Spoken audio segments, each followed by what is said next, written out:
Mortal Engines by Philip Reeve, Part 1, Chapter 15, The Rustwater Marshes. Tom and Hester had walked all night, and when the pale, flat sun rose behind drifts of morning fog, they kept walking, stopping only now and then to catch their breath. This landscape was quite different from the mud plains they had crossed a few days ago. Here they had to keep making detours around bogs and pools of brackish water, and although they sometimes stumbled into the deep, weed-choked scars of old town tracks, it was clear that no town had been this way for many years. Even a little semi-static would have filled those saplings with fuel. Perhaps the earth here is just too soft, suggested Tom, sinking to his waist for the 20th time in the thick mud. He was recalling the huge map of the hunting ground that hung in the lobby of the London Museum, and the great sweep of marsh country that stretched all the way from the central mountains to the shores of the Sea of Kazakh, mile after mile of reed beds and thin blue creeks, and all of it marked unsuitable for town or city. He said, "I think this must be the edge of the Rustwater Marshes. They call it that because the water is supposed to be stained red with the rust of towns that have strayed into it and sunk. Only the most foolhardy mayor would bring his town here. Then Rayland and Anna Fang brought us much further south than I thought," whispered Hester to herself. "London must be almost 1,000 miles away by now. It will take months to catch it up again. And Shrike will be on my tail the whole way." "But you fooled him," Tom reminded her. "We escaped." "He won't stay fooled for long," she said. "He'll soon pick up our tracks again. Why do you think he's called a stalker?" On and on she led him, dragging him over hills and through mires and down valleys where the air was speckly with swarms of whining, stinging flies. They both grew weary and peevish. Once, Tom suggested they sit down and rest a while, and Hester snapped back, "Do what you like. What do I care?" After that, he trudged on in silence, angry at her. What a horrible, ugly, vicious, self-pitying girl she was! After all they had come through, and the way he had helped her in the out-country, she was still ready to abandon him. He wished Shrike had got her, and it was Miss Fang or Cora he had escaped with. They would have let him rest his aching feet. But he was glad enough of Hester when the darkness fell, when thick clots of fog rose out of the marshes like the ghosts of mammoths, and every rustle in the undergrowth sounded like a stalker's footfall. She found a place for them to spend the night, in the shelter of some stunted trees, and later, when the sudden shriek of a hunting owl brought him leaping out of his uneasy sleep, he found her, sitting guard beside him like a friendly gargoyle. "It's all right," she told him, and after a moment, in one of those sudden flashes of softness that he had noticed before, she said, "I miss them, Tom. My mum and dad." "I know," he said. "I miss mine too." "You've got no family at all in London?" "No." "No friends?" He thought about it. "Not really." "Who was that girl?" she asked after a little while. "What? Where?" "In the gut that night with you and Valentine." "That was Catherine," he said. She's Valentine's daughter." Hester nodded. "She's pretty," she said. After that, he slept easier, dreaming that Catherine was coming down to rescue them in an airship, carrying them back into the crystal light above the clouds. When he next opened his eyes, it was dawn, and Hester was shaking him. "Listen!" He listened, and heard a sound that was not the sound of woods or water. "Is it a town?" he asked hopefully. No. Hester tilted her head to one side, tasting the sound. It's a Rotwang aero engine. It grew louder, throbbing down out of the sky. Above the swirling mist, a London scout ship flickered by. They froze, hoping that the wet black cage of the branches overhead would hide them. The growl of the airship faded, and then rose again, circling. "Shrike can see us," whispered Hester, staring up at the blind white fog.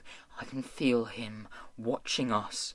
No, Tom insisted. "If we can't see the airship, how can he see us? It stands to reason." But high overhead, the resurrected man tunes his eyes to ultra-red and switches on his heat sensors and sees two glowing human shapes amid the soft grey static of the trees. "Take me closer," he orders. "If you can see him so clearly now," the airship pilot grumbles, "it's a pity you couldn't tell that bloomin' balloon was empty before he went chasing it across the half the hunting ground." Shrike says nothing. Why should he explain himself to this whining once-born? He had seen that the balloon was empty as soon as it popped back up above the clouds, but he had decided to keep it to himself. He was pleased at Hester Shaw's quick thinking, and he decided to let her live a few more hours as a reward while this slow-witted engineer-aviator pursued her empty balloon. He flicks his eyes back to their normal setting. He will hunt Hester the hard way, with scent and sound and ordinary vision. He calls up a memory of her face and sets it turning in his mind as the airship sweeps down through the fog. "Run!" said Hester. The airship loomed out of the whiteness a few yards away, setting towards the ground with its rotors beating the fog like egg whisks. She hauled Tom out of their useless hiding place and away across sodden ground knuckled with tree roots. White scuts of water spurted at every step, and black slime gurgled into their boots. They ran blindly until Hester came to such an abrupt stop that Tom crashed into her from behind, and they both went sprawling. They had come in a circle. The airship hung just ahead of them, and a giant shape barred their path. Two beams of pale green light stabbed towards them, filled with dancing water droplets.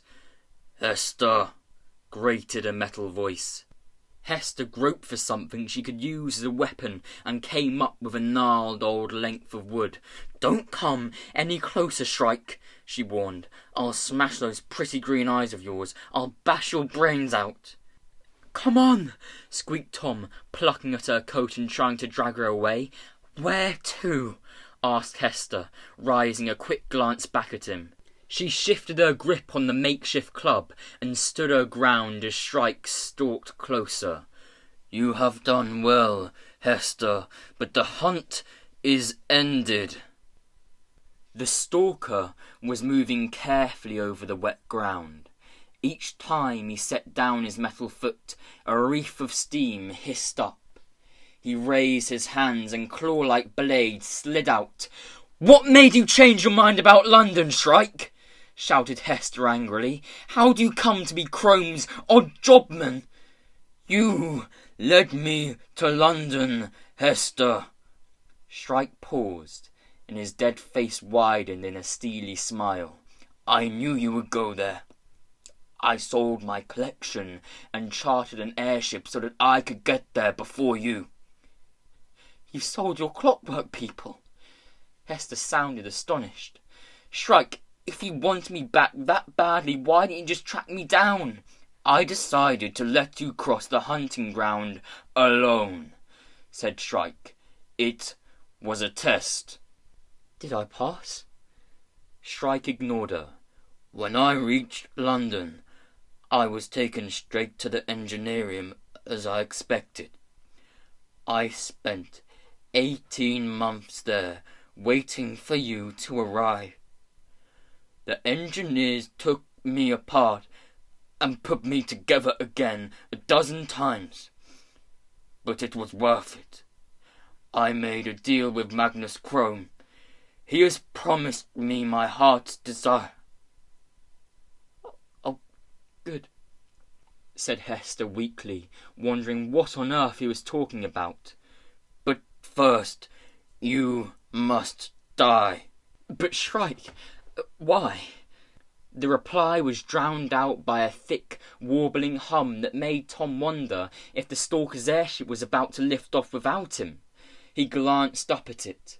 It was still holding the same position as before, but the steady chirrup of the propellers had been masked by a new noise, a rumbling, slivering roar that grew louder every second. Even Shrike seemed disturbed.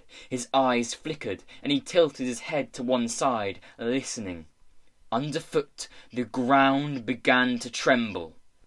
Out of the fog behind the stalker burst a wall of mud and water, curling over at the top, caped with white foam. Behind it came a town, a very small old-fashioned town, racing along on 8 fat wheels. Hester scrambled backwards, and Shrike saw the look on her face and turned to see what caused it. Tom dived sideways, grabbing the girl by the scruff of her neck and hurling her to safety. The airship tried to veer away, but the wheels of the speeding town caught it and blew it apart and ploughed the blazing debris down into the mud. An instant later, they heard the stalker bellow, "Hester!" as the huge front wheel came crashing down on him.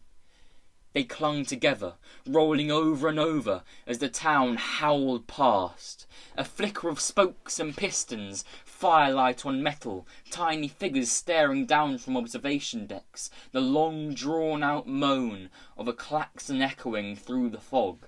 Then, just as suddenly as it had appeared, it was gone. The air stank of smoke and hot metal. They sat up. Bits of airship were drifting down, blazing merrily. Where the stalker had been standing, a deep wheel mark was quickly filling with black glistening mud. Something, which might have been an iron hand, jutted from the ooze, and a pale cloud of steam rose into the air above it, and slowly faded. Is it dead?" asked Tom, his voice all quivery with fright. "A town just ran him over," said Hester. "I shouldn't think he's very well." Tom wondered dimly what Shrike had meant about his heart's desire. Why would he have sold his precious collection to come after Hester if all he wanted to do was kill her? There was no way of knowing now. "And the poor men on that airship," he whispered. "They were sent to help him kill us, Natsworthy," said the girl. "Don't waste your pity on them." They were quiet for a moment, staring at the mist. Then Tom said, "I wonder what it was running from." "What do you mean?" "That town," said Tom. "It was moving so fast. Something must be chasing it." Hester looked at him and slowly realised what he meant. "Oh, knackers!" she said. The second town was upon them almost at once. It was bigger than the first, with vast, barrel-shaped wheels. On its gaping jaws, some wag had drawn a toothy grin, and the words, "Happy Eater." There was no time to run out of its way. Hester grabbed Tom this time, and he saw her shouting something, but the shrieking thunder of the engines meant that it took him a moment to work out what it was. "We can't jump it! Do as I do!" The town rolled over them, its wheels passing on either side, so that they were lifted up like 2 ants in the path of a plough, lifted on a wave of mud that almost smashed them against the looming metal belly overhead. Hester crouched on the crest of the wave like a surfer, and Tom wobbled beside her, expecting at any moment to be swatted out of his life by a passing derrick or hurled under the wheels. Hester was shouting at him again and pointing. An exhaust duct was rushing past them like a monstrous snake, and by the flare of the furnace light from vents on the town's underside, he made out the handrail of a maintenance platform. Hester grabbed at it and swung herself up, and Tom flung himself after her.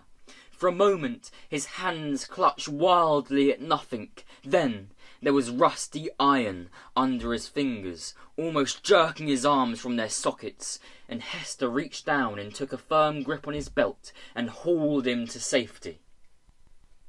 It was a long time before they stopped shaking and clambered to their feet. They both looked as if they had been moulded cruelly from the out-country mud.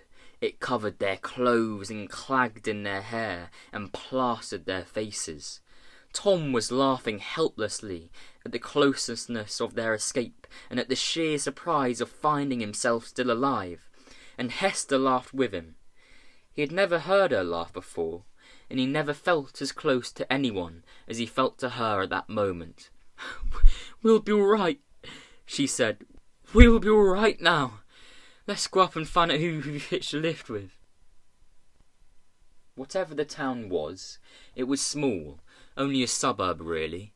Tom amused himself by trying to work out what it might be, while Hester picked the lock on a hatchway and led him up a long stairwell with rusty walls that steamed in the heat from the engines.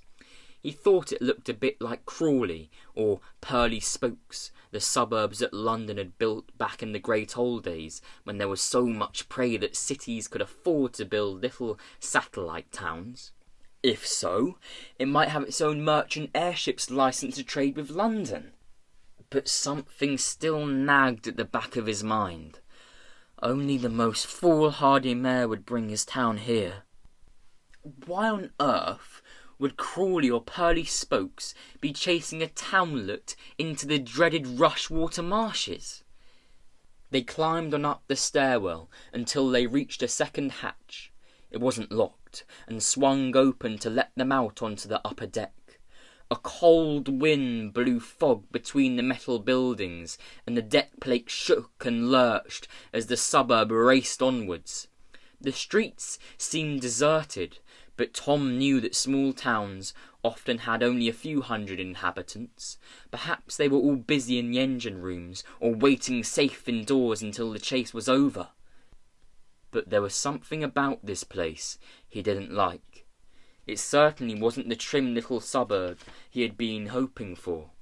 The deck plates were rusty and pitted, and the shabby houses were dwarfed by huge auxiliary engines that had been ripped out of other towns and bolted haphazardly to this one, linked to the main engines on the deck below by a cat's cradle of gigantic ducts that were wrapped around the buildings and burrowed down through holes cut in the deck plate. Beyond them, where Tom would have expected parks and observation platforms, a mess of gun emplacements and wooden palisades ringed the edge of the suburb. Hester motioned for him to keep quiet and led him towards the foggy stern, where he could see a tall building that must be the town hall. As they drew nearer, they made out a sign above the entrance, which read, "Welcome to Tunbridge Wheels, population 500-167-212, and still rising." Above it flapped a black-white flag, a grinning skull, and 2 crossbones. "Great quirk," gasped Tom. "This is a pirate suburb."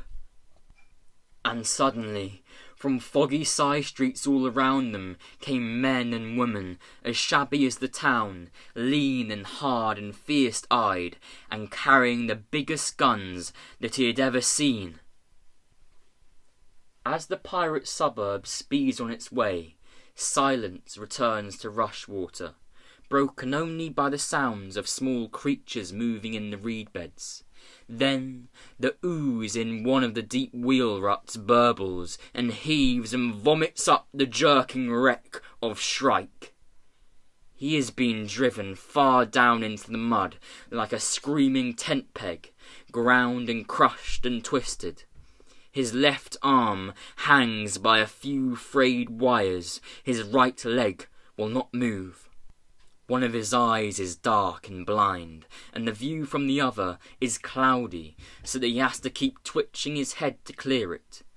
Bits of his memory have vanished, but others come up unbidden. As he wades out of the suburb's wheel marks, he remembers the ancient wars that he was built for. At Hill 20, the Tesla guns crackled like ice lightning, wrapping him in fire until his flesh began to fry on his iron bones, but he survived. He is the last of the Lazarus Brigade, and he always survives. It will take a lot more than being run over by a couple of towns to finish Shrike. Slowly, he claws his way to firmer ground, and sniffs and scouts and scans until he is sure that Hester escaped alive. He feels very proud of her, his heart's desire. Soon he will find her again, and the loneliness of his everlasting life will be over. The suburb has left deep grooves across the landscape. It will be easy to track, even with his leg dragging uselessly, even with an eye gone and his mind misfiring. The stalker throws back his head and bellows his hunting cry at the empty marshes.